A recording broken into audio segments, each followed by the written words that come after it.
All right, so we're here for the first episode in a little bit of Flipping SoFlo. With me is Sofia Castro. Sophie or Sofia? Which one? Either one. Either I like one. them both. Okay, so it's for the Latin audience. Sofia Castro. Not only are we close as friends in real life, but also an extremely successful entrepreneur, mom, wife, probably 10 other things that I'm not thinking of right now. But one of the highlights of her life and career, which we'll get into, you and your husband built a company, sold it for $1.2 billion. Is that right? $1 billion. $1 billion. That's a B, okay? That's billion with a B, not an M, okay? So a lot of stuff to talk about there. Yes. You built that company for 18 years or so? 20-something years, actually. 20-something years. I'm not sure if it was 23 or 25 years old. 23 or 25 years it took us to sell that company. Amazing.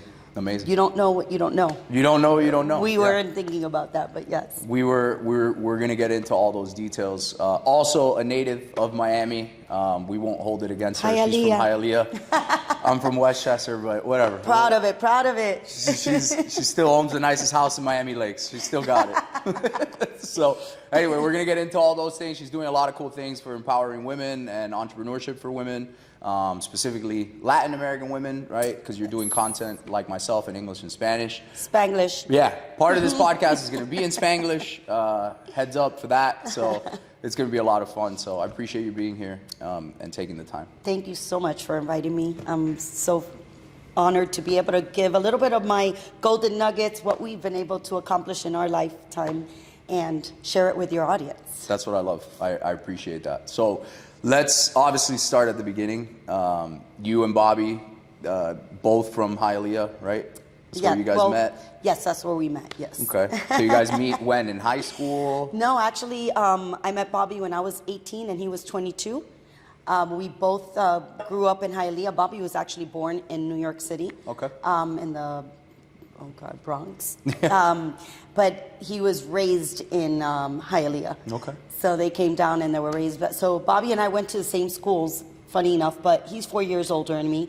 So we always skipped being in the same school. Right. And obviously some friends we had, funny enough, I was saying this story yesterday to Pace, was that one of my cousins was extremely good friends with Bobby. No. And I never even knew Bobby. No kidding. Yeah, so. 6 degrees of separation. Yes, exactly. It's so funny. But I met him when I was 18 years old, actually dropping off a friend of mine at a telemarketing office that they both worked at. Okay. Selling timeshares.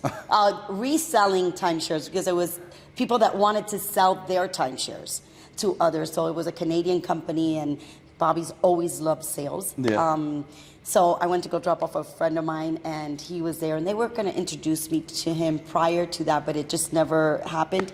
And dropping her off, I'm like, he was walking in at the same time, and I'm like, hey, who is that? So another friend that was in the car, she's like, that is Eric's brother, and another friend of mine was dating Bobby's brother. Got it. But I never met them. And I'm like, wow, well, you should have told me he was that good looking.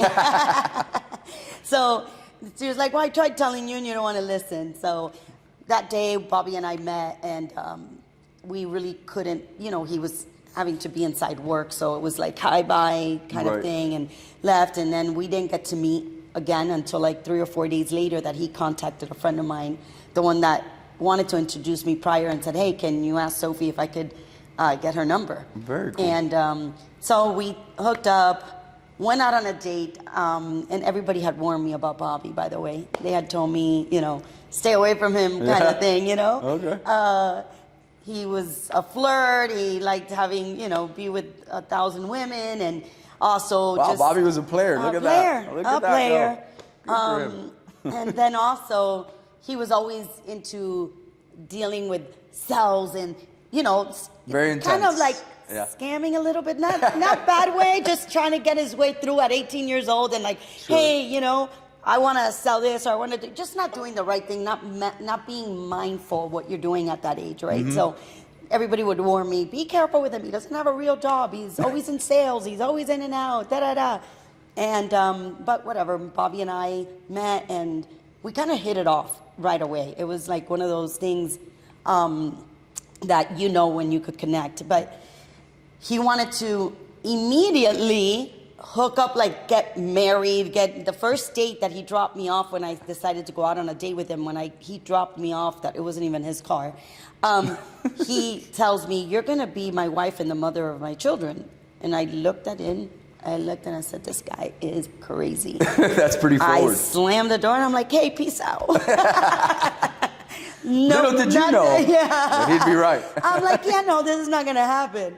And a few days later, I really didn't get to talk to him because I was like, okay, back then you didn't have a cell phone, So he would call my house. I wasn't there. We just, and he asked my friend, "Why don't we go on a double date?"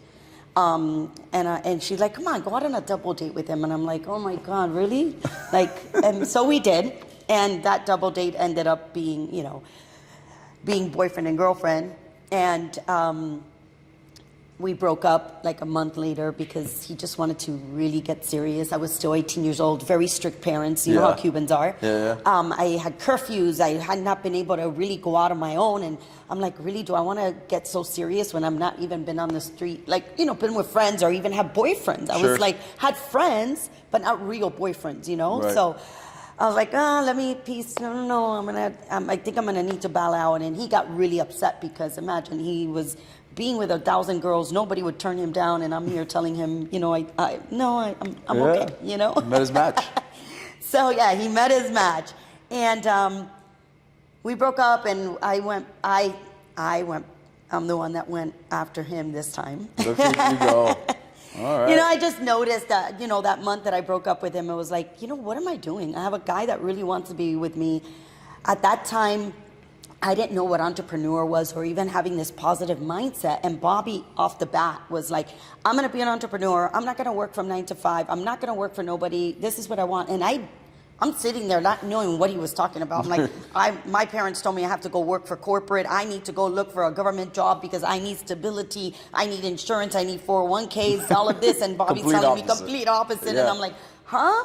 Well, and at a time too where it's not like today with social media where it's all in your face. Like, exactly. Back then, that must have been really far-fetched. I didn't even know what he was talking about. I was Yeah. like, "How are you going to do this with no money, no this?" We both had dropped out of high school, not knowing each other. Wow. He dropped out in 9th. I dropped out in 10th. So I had no clue what that was. I was just needing to go work because I wanted, I always loved fashion, and my parents couldn't afford it because there were 7 siblings. Wow. So it was like, okay, I need to go work. And all my brothers had 2 jobs. And so for me, it was normal. Let me just go work and pay for my stuff, Right. So when he was telling me this, I was like, wait a minute, let me just think about this. And when I broke up, we broke up, it was like, what am I doing? This guy, seems to have a good head on his shoulder, even though everybody was telling me he didn't. He really wants to be serious. Let me see. So a month later, I went and chased him. Good for you. So after that, we, went back and we've struggled. We've been together for 33 years now, and together 34. So not easy, but No. we've always learned to figure it out. We're and gonna instead get of into taking that. the easy route out, Yeah. we've taken the hard route of of making this thing work. And we still love each other, which is the most important part of it. Right. So then, I broke up with him in December. I met him in December of 1989. I broke up with him in February of 1990. We went back in March. May, we went to the Keys, the first vacation. Oh, wait, April, he asks me to get engaged. Okay. Which I was like, what? Pretty fast. Like this. Yeah. Like exactly what he said the first day. Yeah. And I said yes because I was like, you know what? Let me try this out. I'm 19 years old. I don't know that I really want to get married, but whatever. We're going to try this. But we weren't going to get married right away. We were going to, see what happens. He wanted to move in. So I was like, well, if I'm engaged, maybe I could tell my parents. He was going to tell my parents, not me. I was like, you're brave enough, peace. I'm not doing that. Your father was a Cuban military guy, right? Military guy. He was like a super strict father. I couldn't do a lot of things that normal girls would be able to do. I luckily had brothers that would take me out and do things that, my dad wouldn't let me do alone. So that I got lucky because, my brothers were awesome with me. And Shout out to Danny. Yes. And so in April, we got engaged, just, a casual engagement type of thing. In May, we go to our first vacation that I tell my father, I'm going to do this whether you like it or not, because I'm 19 years old, I'm engaged, I'm a big girl, so I'm going to do balls. this. I did, Oh. and he got super mad at me, can didn't imagine. speak to my mom. It was a big old deal. So I go to the Keys with Bobby. We rented this, what is this, the RVs that you drive with like 20 people, because we couldn't afford it. Imagine, we were 19 and 24, 23. We didn't have a job. We had a job, but we're making what, freaking like $5 an hour back then or something. Minimum dollars. Bobby didn't even have a car. We couldn't afford it. So we're all sleeping in this camper in front of the tiki bar. We parked it on the street. We couldn't even park it because we didn't even have money to park it in one of those Oh my bars.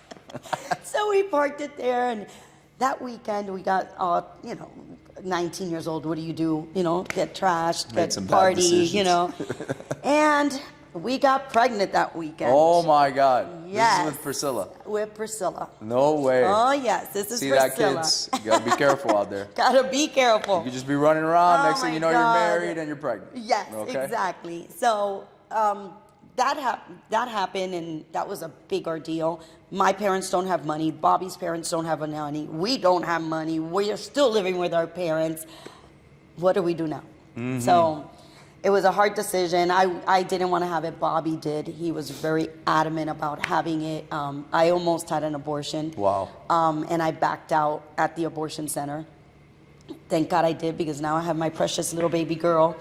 And if it wasn't for her, I don't know that Bobby and I would be where we're at today, business-wise or relationship-wise. Wow. Because that decision automatically kicked in this urgency of now we're not talking about you and I, that we could just live in our parents' house and who cares if we don't have money. Now we're talking about that we're bringing in another life into this world because we chose to. So you got to figure shit out now. You got to figure things out. And our parents just couldn't afford to help us. I mean, of course, they would give us the roof over our heads, but monetize-wise, they couldn't pay the diapers, the food, the this, the that. They just couldn't. So we automatically said, okay, what are we going to do now? This is where the entrepreneurship kicked in really quick, and that PMA had to kick in. And so we just started doing all types of businesses. We started thinking of any kind of sales business. When I tell you, we even went to the point of we were buying baby clothes at wholesale and going to businesses door to door and selling baby clothes. Yes, it was that bad. We were like, whatever we could do to sell, because we just both didn't want to go to work for somebody. But So- important, sorry to cut you off, but like important to note, you guys didn't stop. You guys kept going. You guys just kept figuring stuff out. And we would take those failures, and instead of drowning in this cup of water, what we did was we kept on swimming. We're like, okay, nope, we're not going to drown. We're going to keep on going. Let's try the next thing. And what did we learn from this business? And what did we learn from that one? And then it got to a point that I said, okay, I'm tapping out. Because Bobby kept on going to classifieds, and we just kept on trying things. And number one, we didn't have the knowledge, really, that foundation of knowledge that you need. We didn't have financial resources, and we didn't have resources. And none of us had graduated from high school, college. So we were really just throwing it out there like, street style. Right. And I tapped out and I said, Bobby, I have to do something. I just can't continue with this and not living in my mom's house. Bobby didn't have a car.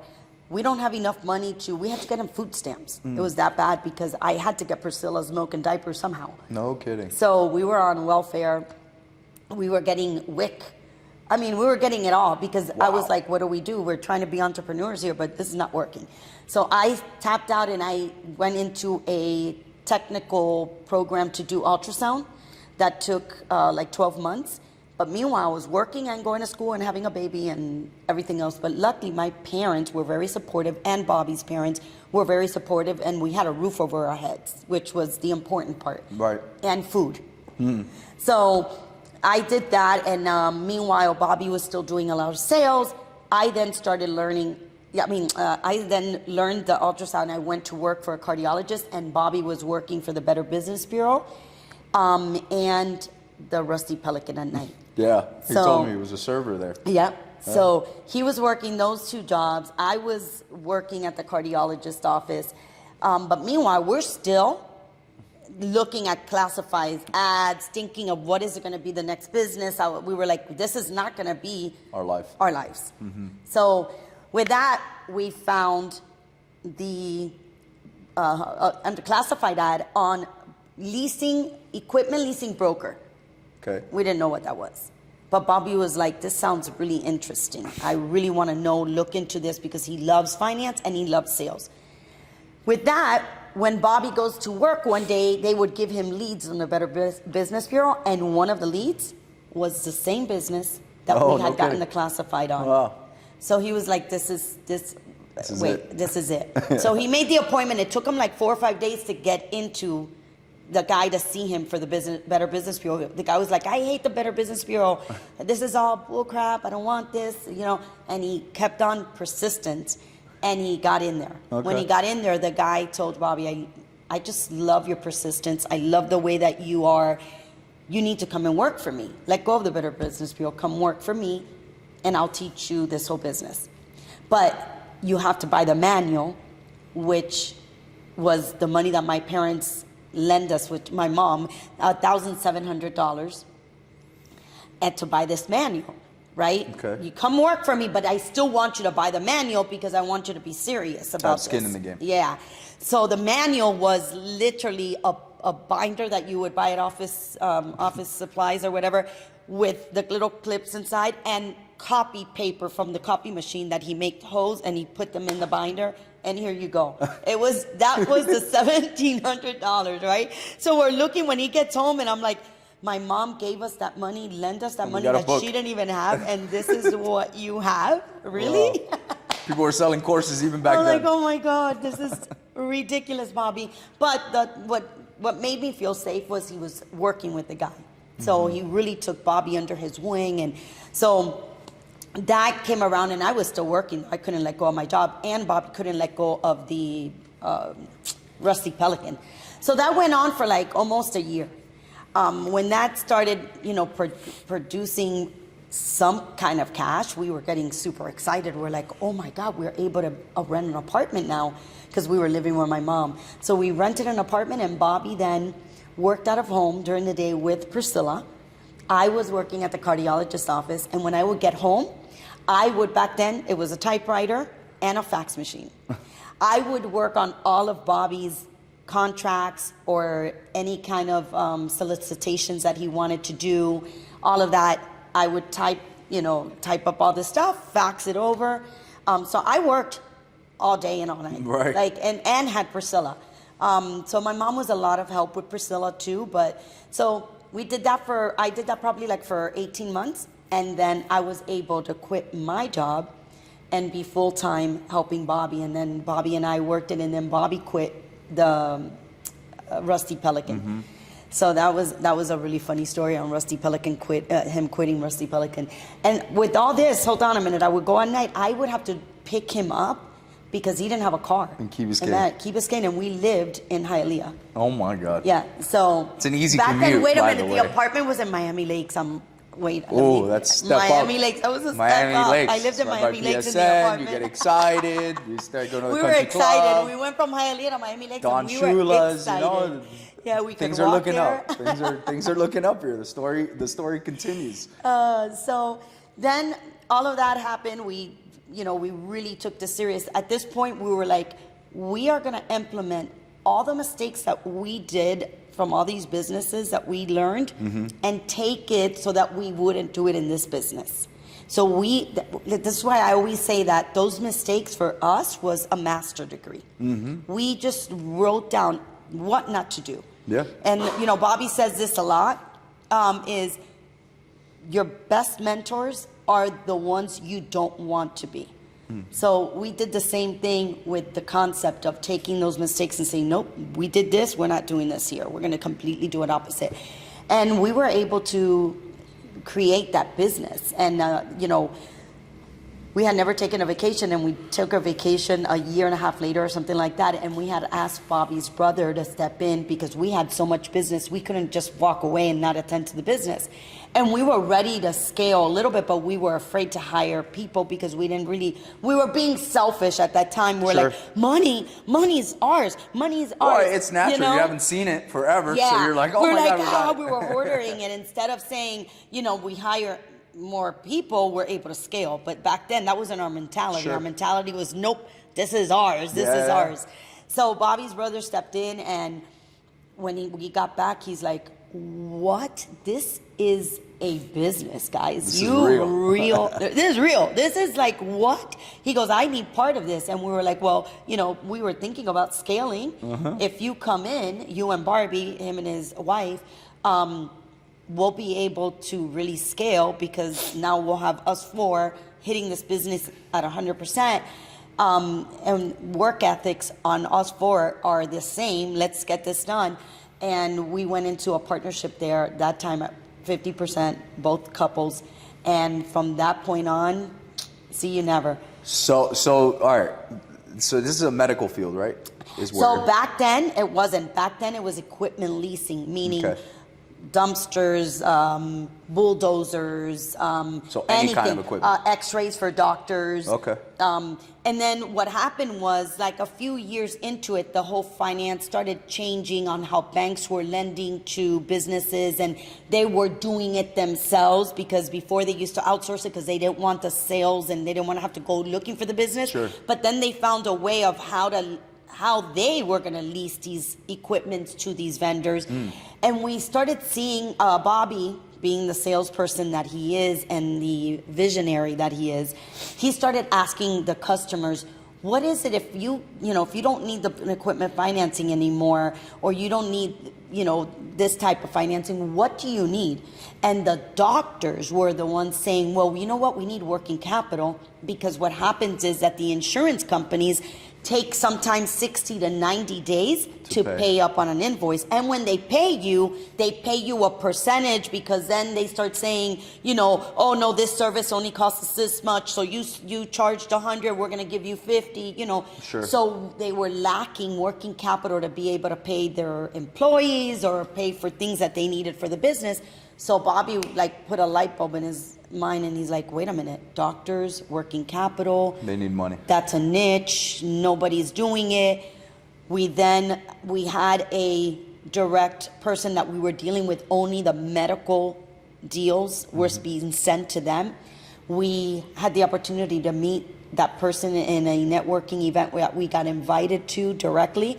And Bobby, already before, he was like, we're going to this networking event, we're gonna meet this person, we're gonna sit down, we're gonna focus on don't talk to nobody else, we're gonna talk to this person, we're gonna go to dinner, we're gonna don't do nothing, but we're meeting this person. So he had a plan. He had a plan before we got there. You hear that? And that He was had a plan. a plan. And he executed on the plan. 100%. Yeah. And we went there, and it was at Martha's Vineyard. And we met this person, which later on, his name is Albert Crawford. We ended up being third partners with. He became that's the third guy. Yeah, that's the third person in our business. That once we went with him, now the company just created a different level of a company. Now we're talking about real scale. We were enterprise. We were a big scale because it was just he brought in a different avenue to our business that we were able to now become lenders. Now we were private, we had equity firm, we were lending our own money. He had the ability, he had the chains, he had the lines, he had the resources to implement. We had the sales techniques, we had the operations. So we had it all. With us three together, it was just explosion. So and that was in 2001. Right, so you guys had the ops at that time. You guys had figured out the niche, really. The sales obviously sounds like Bobby was charging and the way. His brother was and operation. Yeah, Eric is a very ops-driven guy, very analytical 100%. From the times I've met him. Yeah, so it was just a dynamic trio that was just like poof. And then in comes the other guy, Albert, right? That was, and then all three. That guy just put a lot of capital and seriousness behind it. It wasn't even the capital. It was just bringing in the resources. Okay. It wasn't the capital. We all put in capital. It was just a resource. We started, when we met with him, we only had about 25K to put in to the company, because again, what were we doing? Yeah, you were we were hoarding it. hoarding our own money instead of saying, having that open mindset that I tell this to a lot of people. They're like, I can't start a business because I only make this much money. Well, guess what? Stop paying yourself. Get that money, only get what you need in order to live, which is your rent or your mortgage, your food, your car. That's it. That's all you need for right now. And then give up the rest to your business so that you could scale. You can't scale or open a business with $0.